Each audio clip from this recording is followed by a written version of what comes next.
ఏంట్రా? నేను చాలా రోజుల నుంచి నీకు విషయం చెప్తున్నాను, గుర్తుందా? ఏ విషయం? అదే అన్నయ్య, నేను ఓ అమ్మాయిని లవ్. ఓహో, లవ్ చేస్తున్నావా? ఆ విషయం నువ్వు నాకెప్పుడు చెప్పావురా? ఊళ్ళో అందరూ అనుకుంటుంటే నేను విన్నాను. సారీ అన్నయ్య, నీకు చాన్నాళ్ళుగా చెప్పాలనుకుంటున్నాను కదా, అందువల్ల చెప్పేశానేమో అనుకున్నాను. ఓహో, ఆ అమ్మాయి వచ్చిందన్నయ్య, బయట నిలబడి ఉంది. బయట నిలబెట్టడం ఏమిట్రా? లోపలికి తీసుకురా. అలాగే అన్నయ్య. ఏయ్, అన్నయ్య మంచి మూడ్లో ఉన్నాడు, రా. కమ్.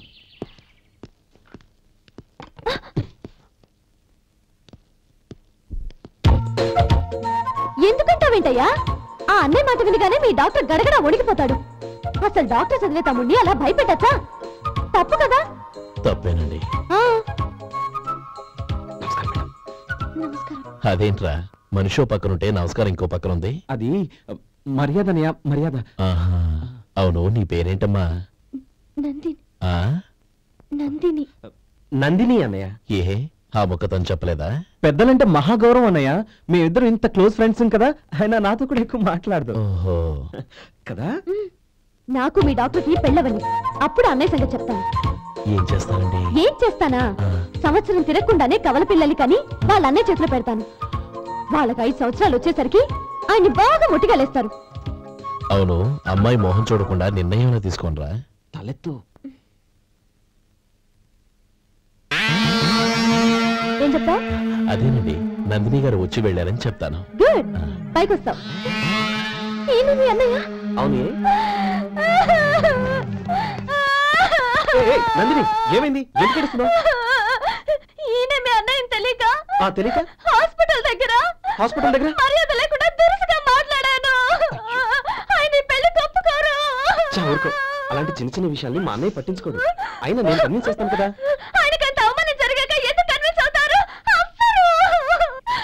చూడు, నువ్వు వేరే పెళ్లి చేసుకొని నీకు పుట్టబోయే బిడ్డకు నా పేరు పెట్టుకో.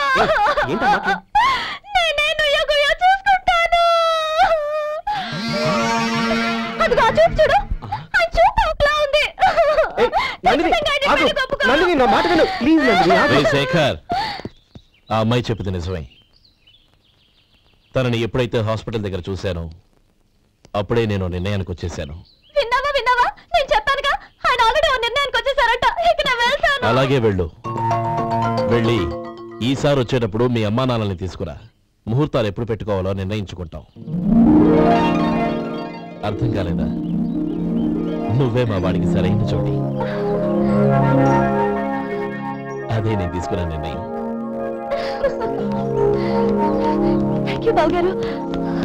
నన్ను ఆశీర్వదించండి. లేమా, శీఘ్రమేవ కళ్యాణ ప్రాప్తి రస్తు.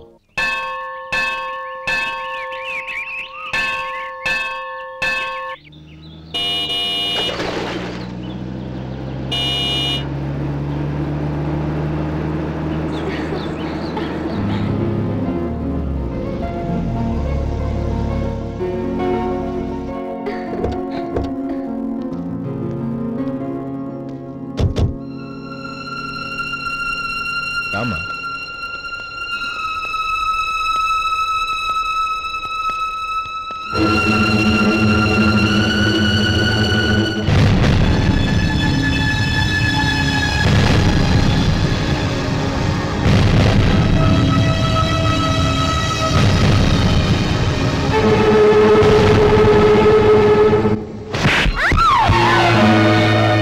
నా పరువు తీసావు కదే. ఒక బిచ్చగాడిని నువ్వు కోరుకున్న వాడికి ఇచ్చి చేసేవాడిని. కానీ నువ్వు ఎవరిని ప్రేమించావో తెలుసా? ఎవడి నీడ సోకితే పంచమహాపాతకాలు అంటుకుంటాయనుకుంటున్నానో వాడి తమ్ముణ్ణి. ఆ రోజు ఆ గోపాలం గాడు నిశ్చితార్థం వరకు వచ్చి నా చెల్లెల్ని చేసుకొని వెళ్ళిపోయాడు. ఆ ఆవేశంలో తొందరపడి ఓ పొరుగురు వాడికి నా చెల్లెల్ని ఇచ్చి పెళ్లి చేశాను. ఆ తర్వాత తెలిసింది వాడికి అంతకుముందే పెళ్లి అయిపోయిందని. వాడు పెళ్ళైన వాడైనా పర్వాలేదు, పరమ దుర్మార్గుడు. ఇంకొకరిని ప్రేమించిన దానివేగా అని దెప్పి పొడుస్తూ నా చెల్లెలికి మాటలతోనే నరకం చూపించాడు. అటు ప్రేమించిన వాడు దగా చేశాడు, ఇటు చేసుకున్నవాడు కిరాతకుడు. ఇలా చిత్రవధ అనుభవించి నా చెల్లెలు ఒకరోజు స్టవ్ పేలిపోయి చనిపోయింది. దీనికంతటికీ కారణం ఎవరు? వాడు అన్న. అటువంటి వాడింటికి కోడలుగా వెళ్తావా? ఒక్క మాట చెప్తున్నాను విను. నువ్వు జీవితాంతం పెళ్లి చేసుకోకుండా ఇంట్లో పడినా పర్వాలేదు కానీ వాడి తమ్ముడితో మాత్రం నీ పెళ్లి జరగదు. రేయ్, పురోహితుని రమ్మని చెప్పు. వచ్చే ముహూర్తంలోనే నీకు నందినికి పెళ్లి.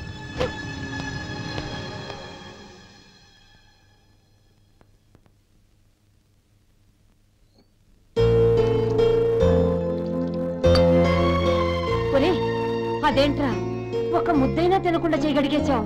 నాకు ఆకలి కాలేదు నానమ్మ.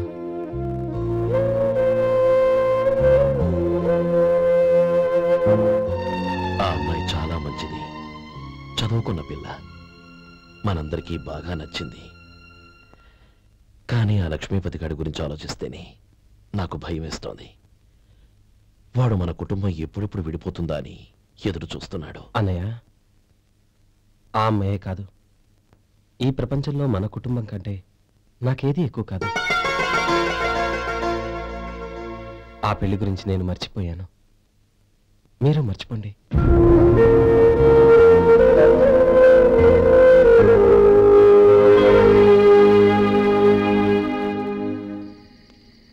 శేఖర్, నువ్వా? ఏంటి ఈ టైంలో వచ్చావు? నీతో ఓ విషయం మాట్లాడాలి. ఒకసారి బయటకు వస్తావా?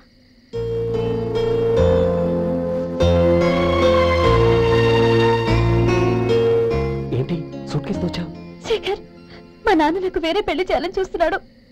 అందుకే నేను నిర్ణయానికి వచ్చాను. మన ఇద్దరం ఎక్కడికైనా పారిపోదాం. చూడండి, ఈ టైంలో నిన్ను నన్ను మా అన్నయ్య చూశాడంటే బాగోదు. నువ్వు వెళ్ళిపో. అన్నయ్య అన్నయ్య అన్నయ్య, ఎప్పుడు మీ అన్నయ్య మాటేనా? నీకు నేను ముఖ్యమా, మీ అన్నయ్య ముఖ్యమా? నాకు మా అన్నయ్య ముఖ్యం. శేఖర్, నీ గుండెల మీద చేయి వేసుకొని చెప్పు, నన్ను మర్చిపోయిన సుఖంగా ఉండగలవా? అది నాకు తెలియదు, కానీ మా అన్నయ్యకు తలవంపులు తెచ్చి ఖచ్చితంగా నేను మనశ్శాంతితో ఉండలేను. నా పరిస్థితి అర్థం చేసుకో. దయచేసి మీ నాన్న చూసిన సంబంధం చేసుకుని సుఖంగా ఉంటుంది. చాలా టైం అయింది, ఇంకా బయలుదేరు. క్షమించు.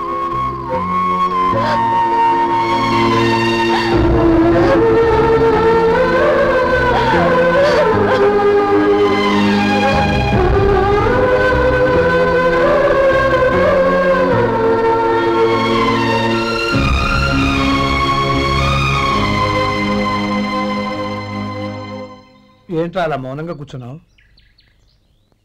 ఏం లేదురా, కోరుకున్న అమ్మాయి రా పారిపోదామని వస్తే మా అన్నయ్య బాధపడే పనేది నేను చెయ్యలేను. నన్ను క్షమించని ఆ అమ్మాయిని పంపించేసాడ్రా నా తమ్ముడు. అది నా వాడికి నా మీద ఉన్న అభిమానం. ఇంతవరకు వాడు అడిగింది ఏదీ నేను లేదనలేదు. ఒక అన్నగా వాడి పట్ల నా బాధ్యతలన్నీ నెరవేర్చాను. అలాంటిది ఈరోజు వాడు మనసారా కోరుకున్న అమ్మాయిని వద్దని నేను ఎలా చెప్పగలనరా? వాడి సంతోషం కంటే నాకు కావాల్సిందే ఉంది. అందుకే నేను ఒక నిర్ణయానికి వచ్చాను. ఓపెనింగ్ స్టాక్ 31,700 అండి. ఈ రోజు 200 లారీల్లో 21,500 ప్యాడీ వచ్చిందండి. అవి ఈ పక్కన సర్దించానండి. తర్వాత ఇవి నిన్నొచ్చిన ధాన్యం బస్తాలండి. 50 లారీల్లో 5,000 బస్తాల బియ్యం బయటకు పంపించామండి. సాయంత్రానికి మన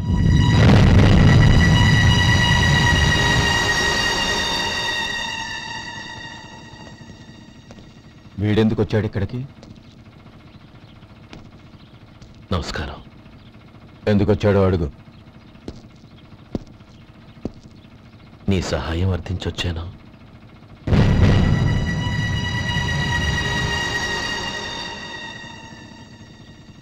మీరు వెళ్ళండి. ఆ రోజు నీ చెల్లెల్ని నేను చేసుకోనన్నాను. ఏ పరిస్థితిలో అలా అన్నానో నీకు తెలుసు. నేను చేసింది తప్పని నీకు అనిపిస్తే ఆ తప్పుకి నా తమ్ముడిని శిక్షించద్దు. మన మధ్య ఉన్న విరోధం తెలియక వాళ్ళు ప్రేమించుకున్నారు. నేను నా తమ్ముడికి నీ కూతుర్ని మని అడగడానికి వచ్చాను. దయచేసి వాళ్ళ పెళ్లికి అంగీకరించు. నీ మొహం చూస్తేనే పాపమని సొంత ఊరినే వదిలేసి వచ్చిన వాణ్ణి అలాంటి నేను నీ ఇంటికి నా బిడ్డనివ్వాలా? ఇన్నేళ్లుగా నీ నీడ కూడా నా మీద పడకూడదని పట్టుదలగా ఉన్న నేను దాన్ని వదులుకొని నీతో సంబంధం కలుపుకోవాలా? సరే, నేను నా పట్టుదలని ఆత్మాభిమానాన్ని అన్నిటినీ వదులుకొని నా కూతురిని తమ్ముడికిచ్చి చేశానే అనుకో. దానికి బదులుగా నువ్వేం వదులుకుంటావు? ఏం వదులుకుంటావో చెప్పు.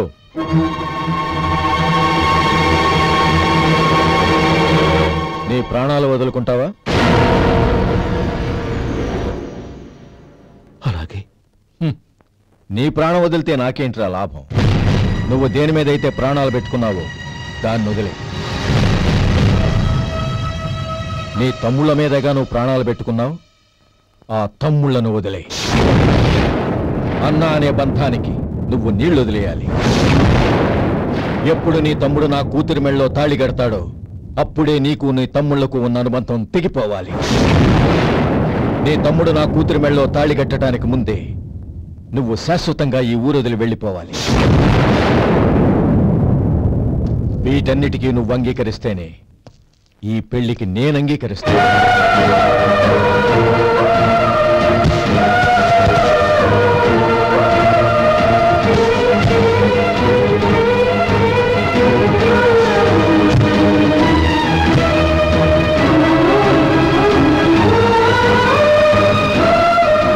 ఏమంటావు?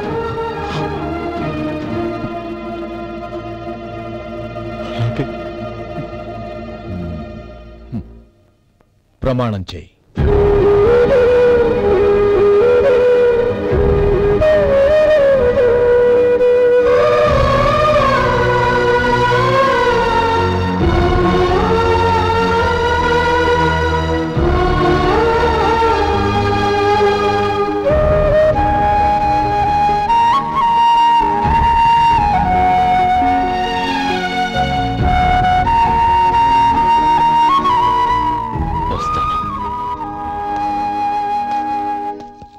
అంకుల్, నందిని నాకిచ్చి పెళ్లి చేస్తానని చెప్పి ఇప్పుడు వాడి తమ్ముడికిచ్చి చేస్తానని మాటిచ్చారేంటి? రే, నువ్వు నోరు మూసుకోరా. వీడి తమ్ముళ్ళు విడిపోవాలని ఇన్నేళ్లుగా ఎదురు చూశాను. ఇప్పుడు నా కల నిజం అవబోతోంది. నువ్వేం దిగులు పడకు. నీకు వేరే మంచి పిల్లని చూసి ఘనంగా పెళ్లి జరిపిస్తాను.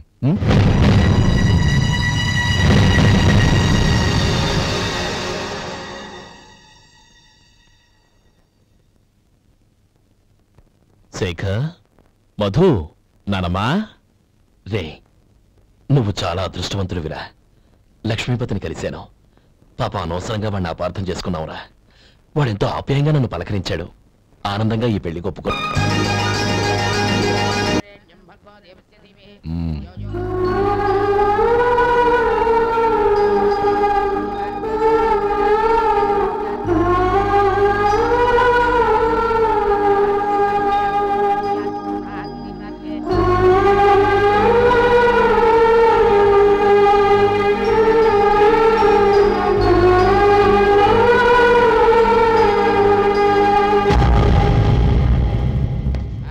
రే గోపాలం, రే రే, మమ్మల్ని అందరినీ వదిలేసి వెళ్ళిపోతున్నావురా?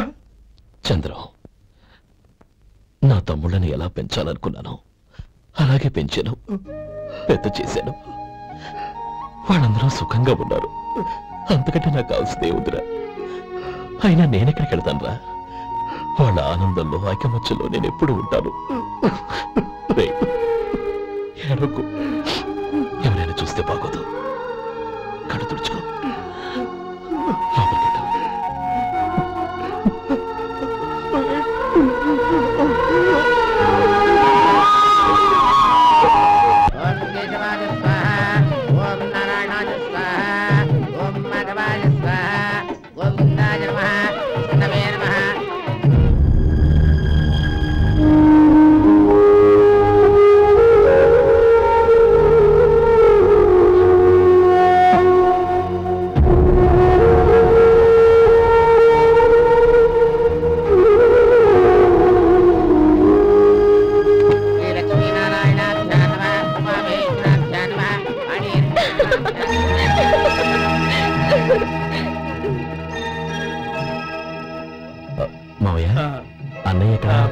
బయటికి వెళ్ళాడు, వచ్చేస్తాడు.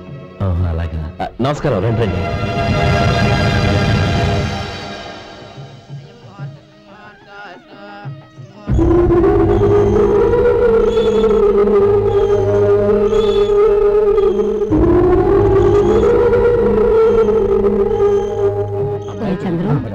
గోపాలం ఎక్కడా కనపడడం లేదు. ఇందాక నీతో మాట్లాడుతుండగా చూశాను. అది ఎవరినో పిలవడం మర్చిపోయాడంట, అక్కడికి వెళ్ళాడు. ఈ పాటికి వచ్చేస్తుంటాడు. అలాగే.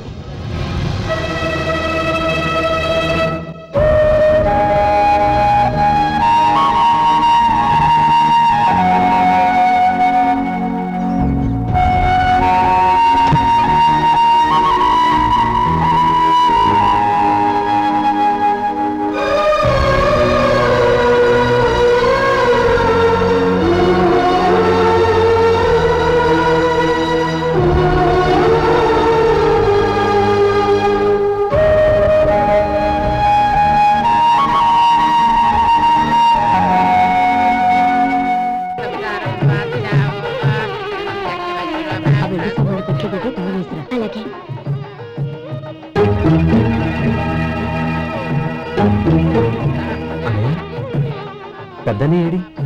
చిన్న పని మీద బయటికి వెళ్ళాడంట, ఇప్పుడు వచ్చేస్తాడు.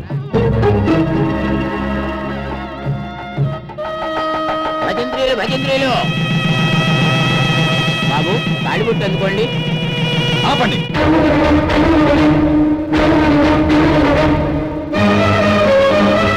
మా అన్నయ్య రాలేదు, తర్వాత తాళి కట్టాను. అదేంటి బాబు, ఆలస్యం అయితే దుర్ముహూర్తం వచ్చేస్తుంది. మా అన్నయ్య ఎప్పుడు వస్తాడో అప్పుడే నాకు మంచి ముహూర్తం. దుర్ముహూర్తం వచ్చాక తాళి కడితే శుభం కాదు. మా అన్నయ్య లేకుండా చేసే ఏ పనైనా నాకు శుభం కాదు. నేను తాళంటూ కడితే అది మా అన్నయ్య వచ్చిన తర్వాత. ఇక మీ అన్నయ్య రాడు. నువ్వు నోరుమై. ఏంటో మరేది? నేనన్నది పచ్చి నిజం. నా మాట మీద మీకేమైనా అనుమానం ఉంటే అసలు జరిగిందేంటో ఈయన్ని అడగండి. మావయ్య, ఏంటిదంతా? అసలు ఏం జరిగింది? మీరందరూ నన్ను క్షమించండి.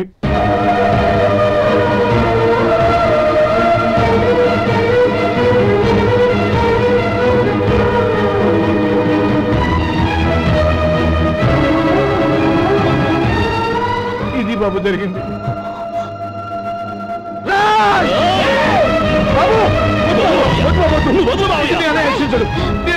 అర్థం చేసుకోండి. ఏదైనా గొడవ అయితే మన కుటుంబం గౌరవం ఏమవుతుంది? నా మాట వినండి. ఎంత గౌరవం చేశావు నాన్న? అన్నగారు లేకుండా ఆయనకి జీవితం లేదు, ఆయన లేకుండా నా బతుకి అర్థం లేదు. మా పెళ్లి పేరుతో ఆ దేవుణ్ణి ఎలా శిక్షించడానికి అసలు నీకు మనసు ఎలా వచ్చింది? అది కాదమ్మా. అంతకంటే నాకు ఇంత విషయం ఇచ్చి చెప్పండొచ్చుగా.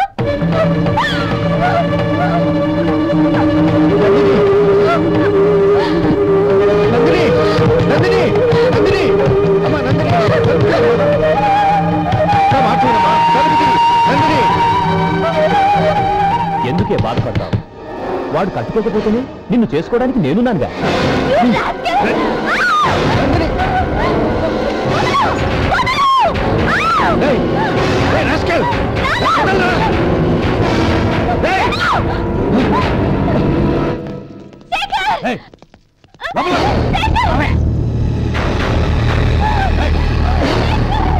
బాబు, బాబు, నా మేనల్ని నా బిడ్డను ఎత్తుకుపోతున్నాడు. నా జీవితం నాశనం అయిపోతుంది. మీకు దండం పెడతాను, దాన్ని కాపాడండి. నీలాంటి వాడికి పుట్టిన దాంతో మాకేమిటి సంబంధం? ఎవరిని కాపాడాల్సిన అవసరం మాకు లేదు. ఒరేయ్ శేఖర్, తప్పురా. ఎప్పుడైతే అమ్మాయి నీతో పెళ్లి పీటల మీద కూర్చుందో అప్పుడే మన ఇంటికి గొడవలేనట్టు లెక్క. అవునండి, ఒక ఆడపిల్లని కాపాడలేకపోయామని బావగారికి తెలిస్తే మనల్ని క్షమించరు. నానమ్మ, వీళ్ళని తీసుకుని ఇంటికి వెళ్ళు. శేఖర్, గోపి, మీరెళ్ళి అన్నయ్య వెతకండి. నందిని విషయం నేను చూసుకుంటాను. వాడు ఎక్కడికి తీసుకెళ్ళి ఉంటాడు?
చంపదు, నీకు దండం పెడతాను, చంపదు.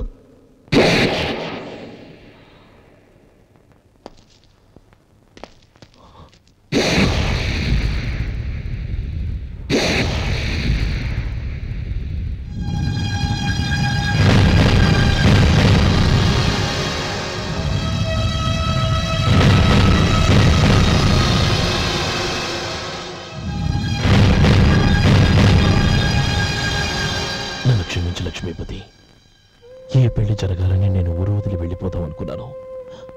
ఆ పెళ్లి ఆగిపోతుందని తెలిసి ఆగలేక వచ్చాను. నేను వెళ్ళిపోతాను. అయ్యా, ఏమిటిది? లే, నన్ను క్షమించు గోపాలం. ఆ శ్రీరామచంద్రుడు తండ్రి కోరిక మీద అడవులకు వెళ్ళాడు. కానీ తమ్ముళ్ళ క్షేమం కోసం ఊరు వదిలి వెళ్తానన్న నువ్వు ఆ రామచంద్రుడి కంటే గొప్పవాడు. ఏమిట్రా ఇది? గతంలో జరిగిన దాన్ని మనసులో పెట్టుకుని మూర్ఖంగా ప్రవర్తించాను.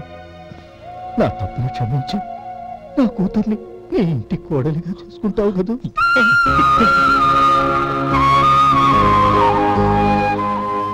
బావా, నా మనసులో ఉన్న కోరిక చెప్పనా?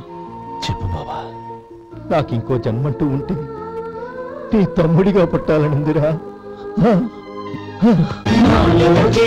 పండేదంతా పుణ్యమే, మా జాబిలికి ఏడాదంతా పుణ్యమే. ఇంటికే నా కంటికే మణి దీపం ఈ రూపం, ప్రేమకు ప్రతిరూపం. మా లోగిలిలో పండేదంతా పుణ్యమే, మా జాబిలికి ఏడాదంతా పుణ్యమే.